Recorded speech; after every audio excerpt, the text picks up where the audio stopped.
उछंगराय नवल शंकर ढेबर का जीवन परिचय। उछंगराय नवल शंकर ढेबर भारतीय स्वतंत्रता के सेनानी थे, जो 1948 से 1954 तक सौराष्ट्र राज्य के मुख्यमंत्री रहे।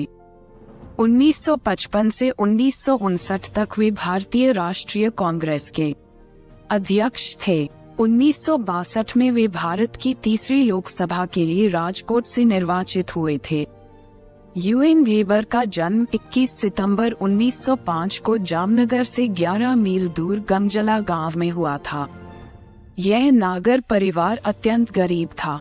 फिर भी ढेबर ने राजकोट और मुंबई में अपनी शिक्षा पूरी की। अपनी विश्वविद्यालय शिक्षा के बाद उन्होंने एक वकील के रूप में कानूनी अभ्यास शुरू किया। 1928 में वकालत करने लगे।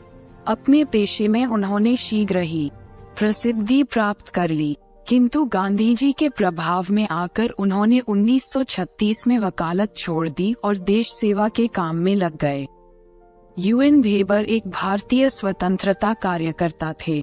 1938 और 1942 के बीच ढेबर ने राजकोट सत्याग्रह का नेतृत्व किया और व्यक्तिगत सत्याग्रह और परिसंघ आंदोलन में सक्रिय रूप से भाग लिया।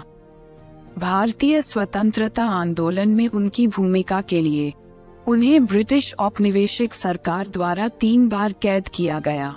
1938 से 1939 और 1941 के दौरान 2 छोटी अवधि के लिए और बाद में 1942 से 1945 तक 3 साल के लिए।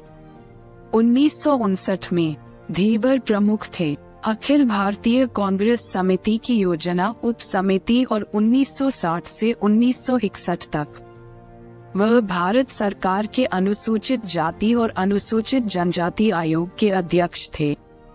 1962 में वे राजकोट से तीसरी लोकसभा के लिए चुने गए।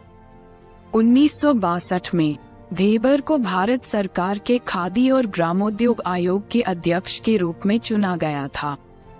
1973 में उन्हें भारत के दूसरे सबसे बड़े नागरिक सम्मान पद्म विभूषण पुरस्कार से सम्मानित किया गया। ढेबर भाई 1941 के व्यक्तिगत सत्याग्रह और 1942 के भारत छोड़ो आंदोलन में भी गिरफ्तार हुए।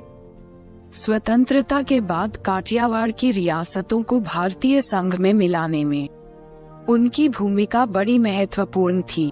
सौराष्ट्र क्षेत्र में कुटीर उद्योगों को आगे बढ़ाने का श्रेय ढेबर भाई को ही जाता है और उछंगराय नवल शंकर ढेबर की मृत्यु 11 मार्च 1977 को हुई थी।